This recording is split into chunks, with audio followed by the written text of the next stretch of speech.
Hello students, আজকের আমি class 11 এ সিম্পল হারমোনিক মোশনের পার্ট 5টা করাবো।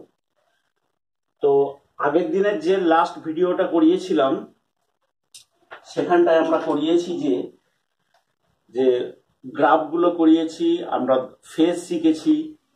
তো আজকে শিখব এনার্জি। যে কোনো সরল দোলক বা যে কোনো সরল দোলগতির ক্ষেত্রে এনার্জি কত হয় বা এনার্জিটা কোনখানে কি হয় সেটা আমরা আজকে শিখব। তাহলে সরল দোলগতি সম্পন্ন কণা সাম্যাবস্থান, এটা তো সাম্যাবস্থান থেকে কণার সরণ রয়েছে এখানে, এক্স দূরে রয়েছে কণাটা। এটা হলো কণার বিস্তার, অ্যামপ্লিটিউড, ঠিক আছে। এদিকে ঋণাত্মক বিস্তার, কণাটা সাম্যাবস্থানের সাপেক্ষে উভয় দিকে যাতায়াত করছে। তাহলে সাম্যাবস্থান, এটা সাম্যাবস্থান, ওকে। তো মনে করে নাও সাম্যাবস্থান থেকে কণাটা যখন এক্স দূরে রয়েছে, তাহলে এই জায়গাটায় কণার গতিশক্তিও থাকবে, কণার স্থিতিশক্তিও থাকবে, ঠিক আছে। এই জায়গাটায় কণার গতিশক্তিও থাকবে, স্থিতিশক্তিও শক্তিও থাকবে। আমি এরকম ডবল অ্যারো দিয়ে করে দিয়েছি, দেখো এখানে গতিশক্তিও আছে, এখানে স্থিতিশক্তিও আছে। আচ্ছা, তোমাদেরকে জাস্ট একটা উদাহরণ দিই, তাহলে ব্যাপারটা অনেকটা ক্লিয়ার হবে। ধরো একটা সরল দোলক, এই সরল দোলকটাকে যখন আমরা দুলিয়ে দিই, আন্দোলন করে ছেড়ে দিই, তখন এ যখন এইখানটায় পৌঁছয়, এখানটায় মধ্যে একেবারে এন্ডে মানে বিস্তারের বিন্দুতে, সেখানটায় আদৌ কোনো বেগ নেই, কারণ এখানে গিয়ে তো থেমে যাচ্ছে। তাহলে এখানে গিয়ে থেমে যাওয়া মানে বেগ নেই, মানে তার গতিশক্তি নেই। বেগ নেই মানে তার গতিশক্তি নেই, তাহলে বিস্তারে গতিশক্তি নেই। বাট সর্বোচ্চ সরণ হয়ে আছে, মানে সর্বাধিক সরণ হয়ে আছে, তাহলে গতিশক্তি নেই কিন্তু স্থিতিশক্তি আছে। আবার ওই ববটা যখন ব্যাক করবে, এইখানটায় যখন আছে, এই জায়গাটা যখন এসছে, তখন তার স্থিতিশক্তি নেই কিন্তু গতিশক্তি সর্বোচ্চ। তাহলে আমরা এই যে পয়েন্ট পজিশনটাকে ধরেছি, এই যে জায়গাটাকে ধরেছি, সেই জায়গাটা হলো এরকম কোনো জায়গা, সেই জায়গাটা হলো এরকম জায়গা। তাহলে এই জায়গাটায় থাকাকালীন তাহলে নিশ্চয়ই কণাটার গতিশক্তি এবং স্থিতিশক্তি উভয়ই থাকবে, ওকে।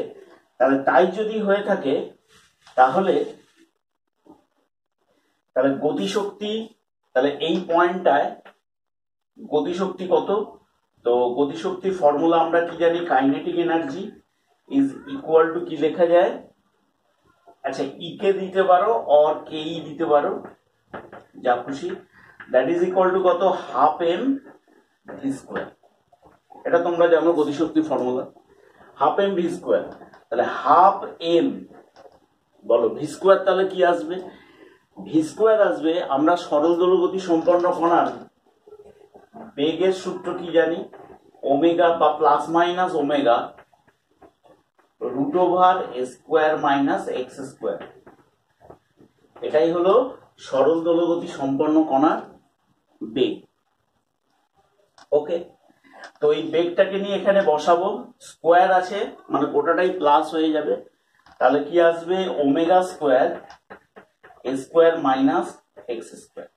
তাহলে সরল দোলগতি সম্পন্ন কণার গতিশক্তির ফর্মুলা দাঁড়ালো এটা। কিন্তু খেয়াল করে, বস্তু কণাটা কোথায় রয়েছে?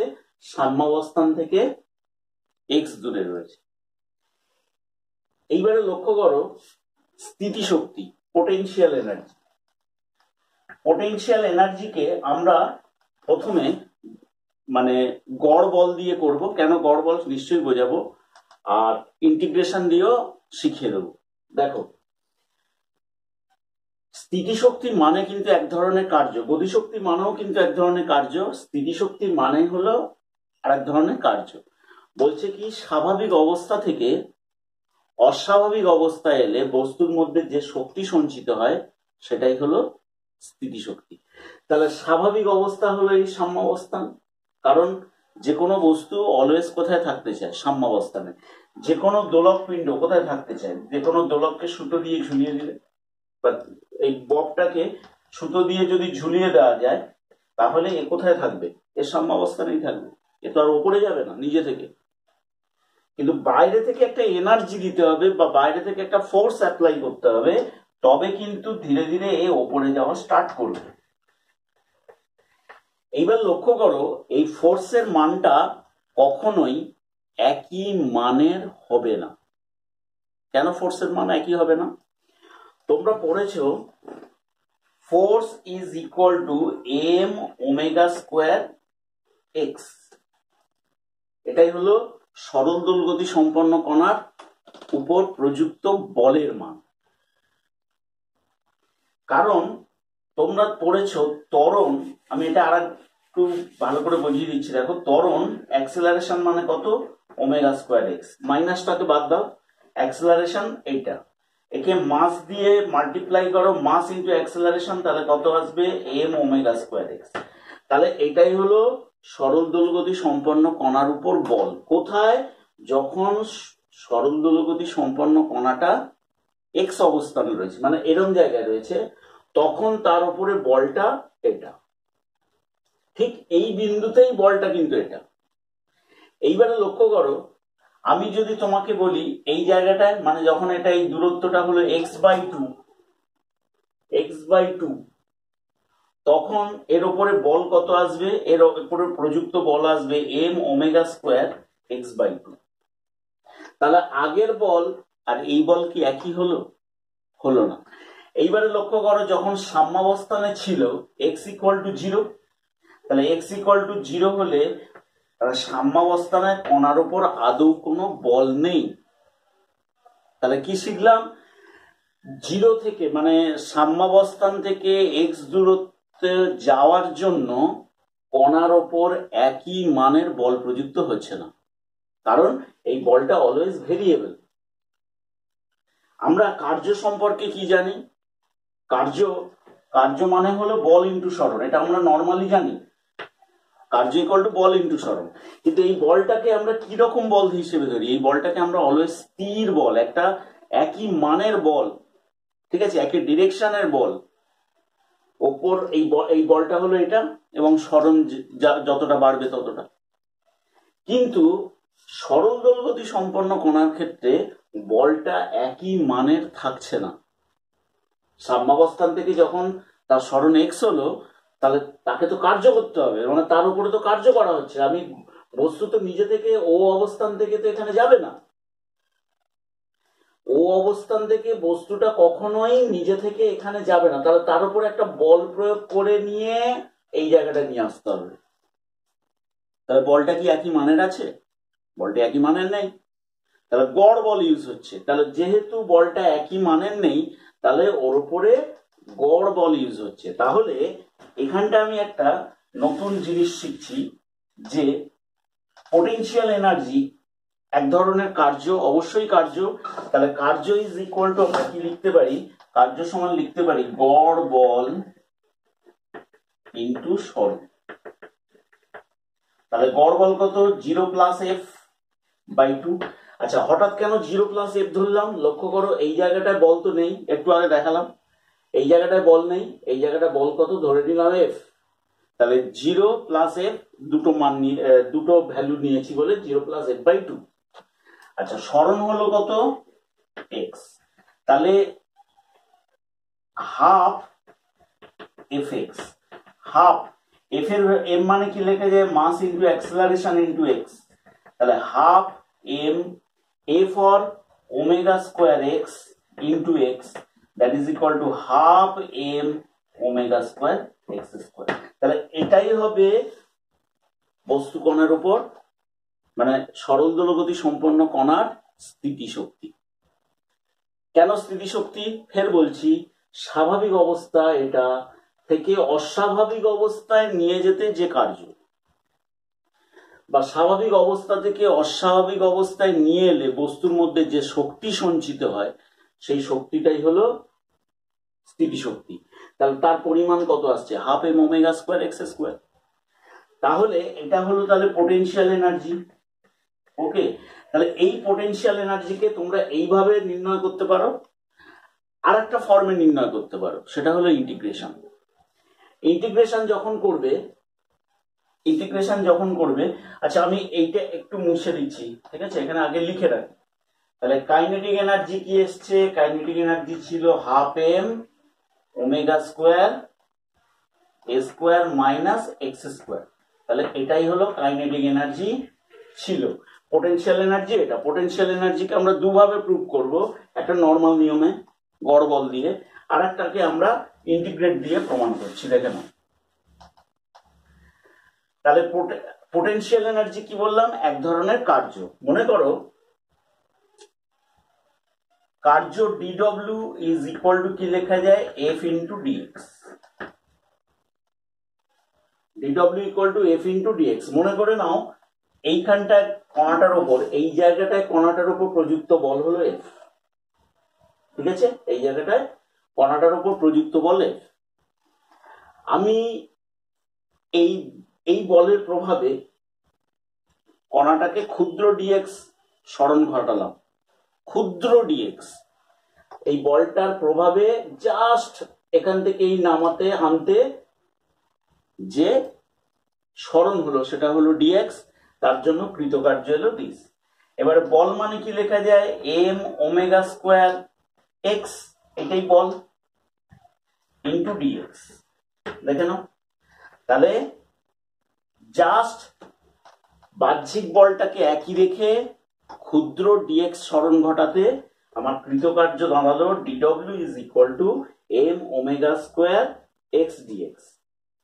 এখন আমি এটাকে ইন্টিগ্রেট করব, তাহলে এম ওমেগা স্কোয়ার কনস্ট্যান্ট বাইরে গেল, তাহলে এক্স ডিএক্স ইন্টিগ্রেশন।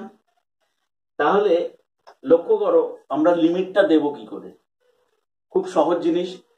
যখন সাম্যাবস্থান থেকে স্টার্ট করছে তাহলে এটা লোয়ার লিমিট ধরবো, তাহলে সাম্যাবস্থান থেকে যখন স্টার্ট করেছে তখন সরণের ভ্যালু কত, এক্স সমান 0, তখন কৃতকার্য কত 0। যখন সরণ হয়েছে এক্স আপার লিমিট, যখন এক্স, তুমি এক্স এর জায়গায় অন্য যে কোনো ভ্যালু বসাতে পারো, তখন কার্য হয়েছে ডব্লিউ। তাহলে ডিডব্লিউর ইন্টিগ্রেশন ডব্লিউ 0 থেকে ডব্লিউ এম ওমেগা স্কোয়ার। তোমরা নিশ্চয় আগে অঙ্ক করেছো, এক্স ডিএক্স এর ইন্টিগ্রেশন কি হয়, এক্স স্কোয়ার বাই 2। তাহলে এই লিমিট বসিয়ে দিলাম, তাহলে ডব্লিউ minus 0 m omega square x square by 2 minus 0। তাহলে এলো কত, সেই একই জিনিস, অর্থাৎ half m omega square x square. তাহলে যে কার্যটা হচ্ছে সেই কার্যটা বস্তুর মধ্যে বা সরল দোলগতি সম্পন্ন কণার মধ্যে স্থিতিশক্তি রূপে সঞ্চিত থাকছে। ওকে, এইবার লক্ষ্য করো, তাহলে এই পয়েন্টে সরল দোলগতি সম্পন্ন কণার মোট শক্তি কত, তাহলে টোটাল এনার্জি সমান আমরা কি লিখতে পারি, kinetic energy plus potential energy. যে কোনো জায়গায় মোট শক্তি মানে তাই গতিশক্তি প্লাস স্থিতিশক্তি। তাহলে কাইনেটিক এনার্জিটাকে বসিয়ে দাও, তাহলে half m omega square a square minus x square. Potential energy কত আসবে, half m omega square x square. তাহলে half m omega square a square minus half m omega square x square plus half m omega square x square. তাহলে এটা কাটলো, তাহলে এলো কত, half m omega square.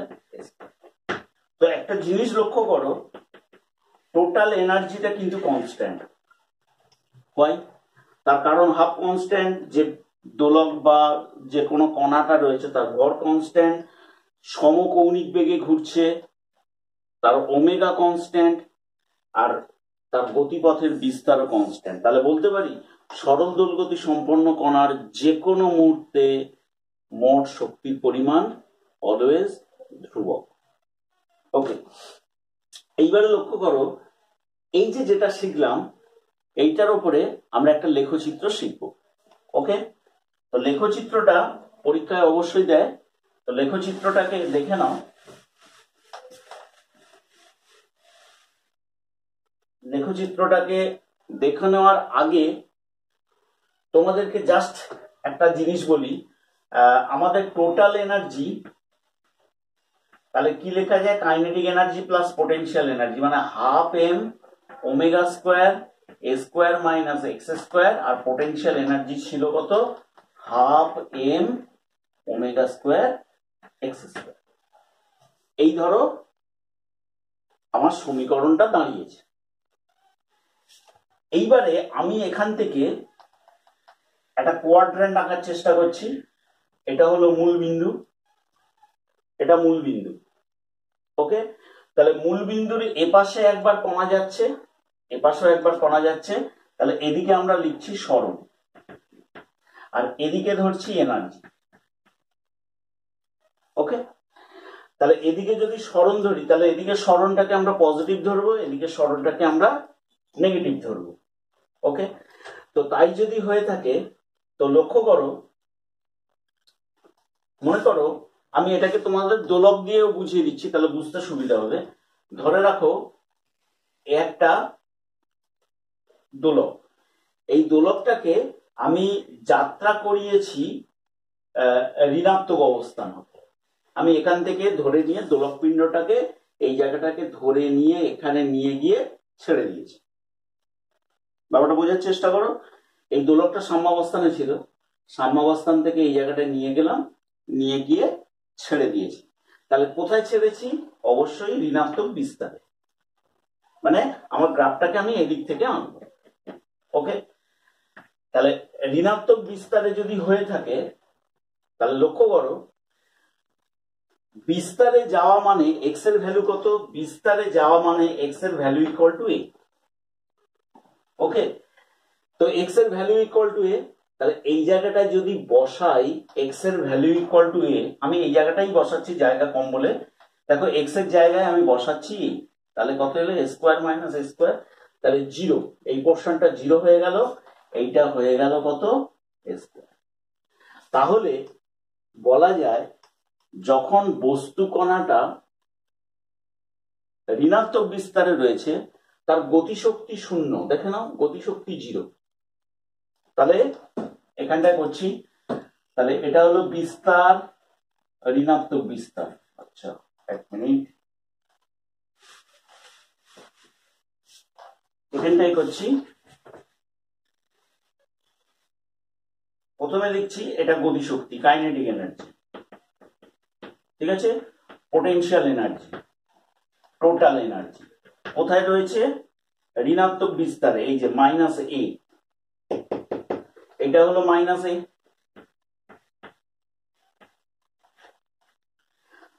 তাহলে ঋণাত্মক বিস্তারে যখন রয়েছে তখন তার কাইনেটিক এনার্জি কত, জিরো। পোটেনশিয়াল এনার্জি কত, half m square, half m omega square square. Total energy কত, half m omega square square. Okay, তাহলে লক্ষ্য করো এটা যদি আমি টোটাল এনার্জি ধরি,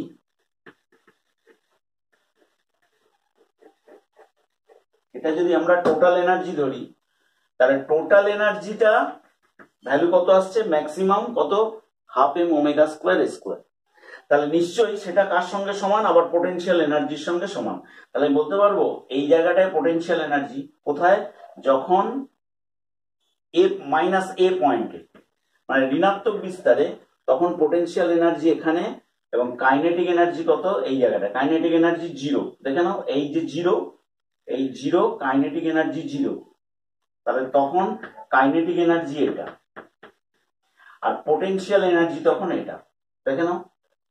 ওকে, এরপরে যখন ধরো কণা রয়েছে ঋণাত্মক এ বাই রুট টু দূরে, দেখে নাও ঋণাত্মক এ বাই রুট টু, মানে বিস্তারের 1/√2 দূরে। তাহলে সেটা এরকম জায়গায় ধরো, এরকম পজিশন। তাহলে এই পজিশনটা অবশ্যই কি, এই পজিশনটা অবশ্যই -a/√2, ঠিক আছে, -a/√2। তাহলে -a/√2 যদি হয়, এখানে বসাও x এর ভ্যালু কত, -a/√2, তাহলে a/√2 স্কোয়ার, a/√2 স্কোয়ার কত আসবে, a²/4, ঠিক আছে, এটাও কত আসবে, a²/4, ঠিক আছে, সরি ভুল বললাম, a²/2, কারণ √2 আছে তো, a²/2। তাহলে এখান থেকে কাইনেটিক এনার্জি কত আসছে, কাইনেটিক এনার্জি আসছে দেখো, এখানে 2a² - a², মানে a²/2, মানে কত আসছে, 1/4 m ω²a²। দেখে নাও, এটাও কত আসছে, ½ m, হাফ না, 1/4 m ω²a²। তাহলে কি শিখলাম, শিখলাম এই যে a/√2 দূরে বস্তুকণার গতিশক্তি এবং স্থিতিশক্তি সমান। এটাও দিয়ে কিন্তু একটা অঙ্ক আছে, এটা কিন্তু আমি এমনি ধরে নিয়েছি কিন্তু একটা, ঠিক আছে, এটা দিয়ে একটা অঙ্কও আছে যে সাম্যাবস্থান থেকে বস্তুকণার সরণ কত হবে যখন তার গতিশক্তি এবং স্থিতিশক্তি সমান, ঠিক আছে। তো সেটা পরে করিয়ে দিচ্ছি, আগে এটা দেখে নাও। তাহলে -a/√2 দূরে বস্তুকণার গতিশক্তি যা, স্থিতিশক্তি তাই। তাহলে সেই জায়গাটা কোনটা, সেই জায়গাটা হলো এইটা, সেই জায়গাটা হলো এইটা।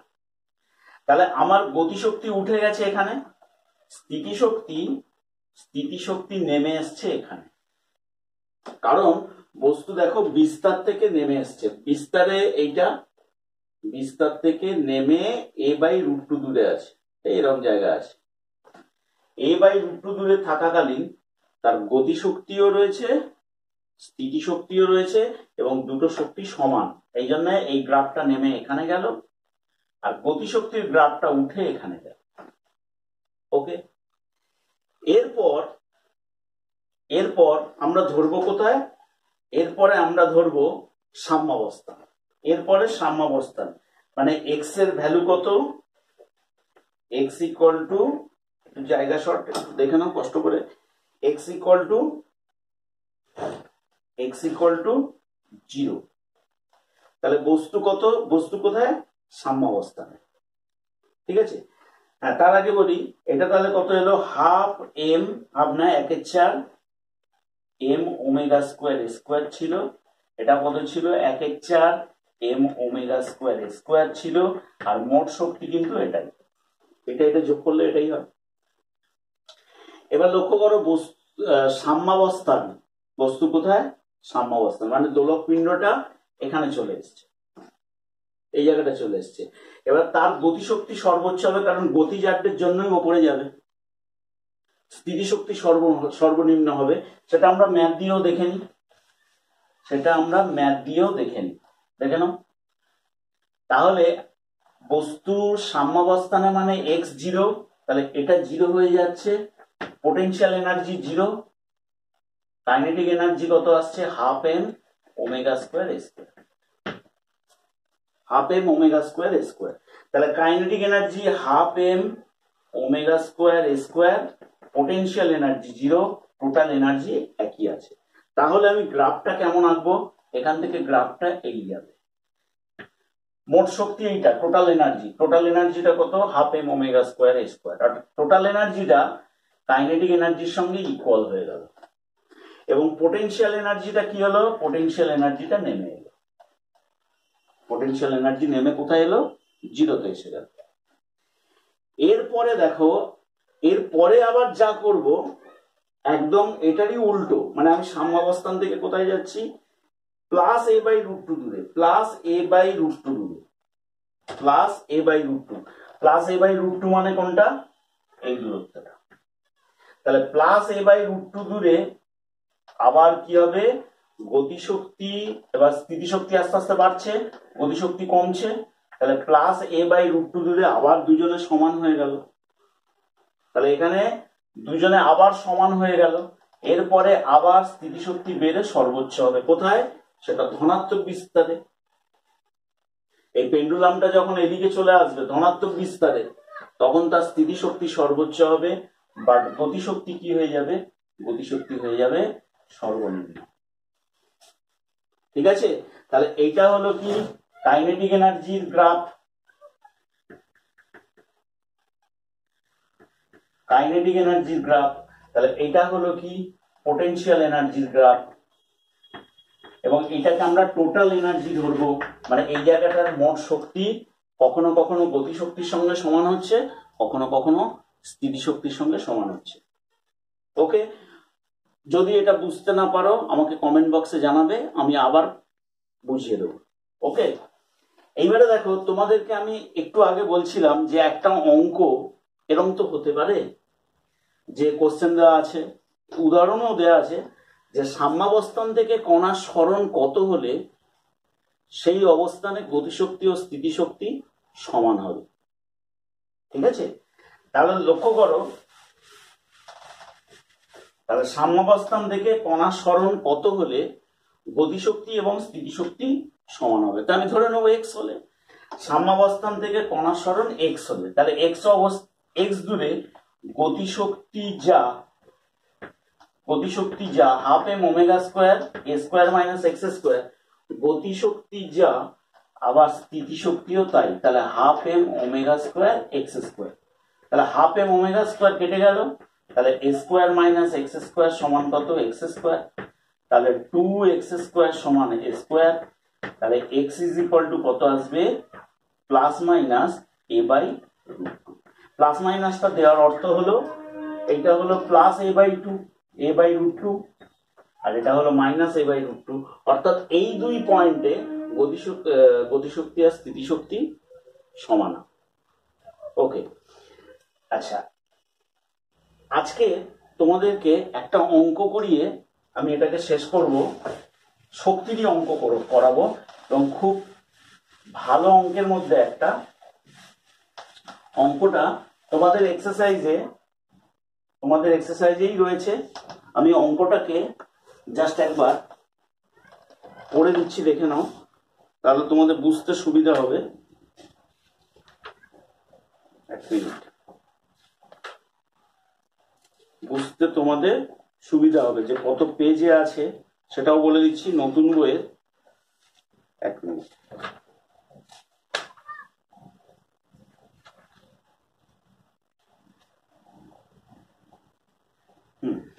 নতুন বইয়ের দেখো সেট 1-এর 12 দাগের অঙ্কটা, আমি অঙ্কটা জাস্ট একবার পড়ছি। একটি সরল দোলগতিযুক্ত কণা তার বিস্তারের প্রান্ত বিন্দু থেকে যাত্রা শুরু করে। কণাটির দোলনকাল ক্যাপিটাল টি হলে যাত্রারম্ভের t/12 সময় পরে তার গতিশক্তি ও স্থিতিশক্তির অনুপাত। ওকে, তো লক্ষ্য করো, বলেছে কণাটা বিস্তার থেকে যাত্রা করেছে। তাহলে কণা যদি বিস্তার থেকে যাত্রা করে, তাহলে সরল দোলগতি কণার সরণের সমীকরণ কি হয় এ কস ওমেগা টি। আচ্ছা, যদি এটা কেউ বুঝতে না পারো, তোমরা একেবারে পার্ট 1টা দেখবে এবং পার্ট 2টা দেখবে কেন কস হয়েছে এবং কেন সাইন হয়, সেটা ওখানে করে দেওয়া আছে। তাহলে x equal to a cos omega t, যেহেতু বিস্তার থেকে যাত্রা করছে, তাহলে এটা বিস্তার থেকে যাত্রা করছে, তাই জন্য সরণের সমীকরণ this x equal to a cos ওমেগাটাকে ভাঙলাম 2 pi capital t into small t. কেন, দেখো অঙ্কে দেওয়া আছে পর্যায়কাল, কণার পর্যায়কাল এটা। এইবারে বলছে যাত্রারম্ভ করার t/12 সময় পরে, মানে টাইম দেওয়া আছে t/12, টাইম দেওয়া আছে কত, t/12। তাহলে t/12 সময় পরে, তাহলে এটা t/12, তাহলে এটা কাটলো, এখানে 6 এলো, তাহলে a cos π/6, a cos π/6, π/6 মানে cos 30, cos 30 এলো কত, √3/2। তাহলে x এর ভ্যালু এলো কত, √3/2। ওকে, 30 ডিগ্রি।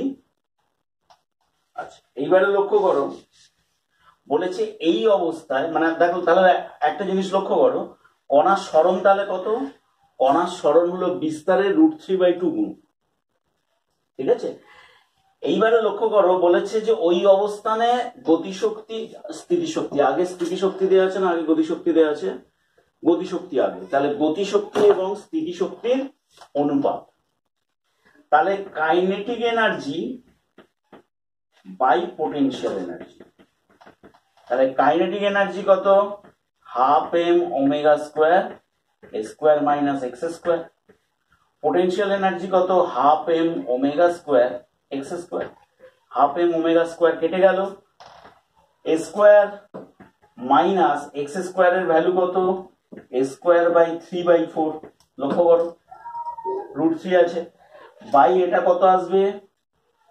এটা আসবে কত? a square into 3/4। ঠিক আছে, আচ্ছা এবার লক্ষ্য করো, তাহলে ওপরে এখানে কত আসছে? এখানে আসছে 4 3, মানে 1/4। দেখে নাও, এটা আসছে 1/4। a স্কোয়ার কমন নিলে কেটে যাবে, তবু একবার লিখে দিচ্ছি। আর এখানে কত আসছে? 3a²/4। 4 কেটে গেল, a স্কোয়ার কেটে গেল, এলো কত? 1/3। তাহলে 1/3টাই হবে গতিশক্তি এবং স্থিতিশক্তির অনুপাত, মানে K/P সমান আসছে 1:3। দেখো মিলেছে কিনা? ওকে, হ্যাঁ মিলে গেছে। তাহলে আমরা এনার্জি শিখলাম, ঠিক আছে, সরল দোলগতি সম্পন্ন কোনো এনার্জি শিখলাম। তোমরা এর অঙ্কগুলো করো, আমি আবার একদিন সমস্ত অঙ্কগুলো এনার্জি দিয়ে সমস্ত অঙ্কগুলো আবার করিয়ে দেবো। ওকে, বাই।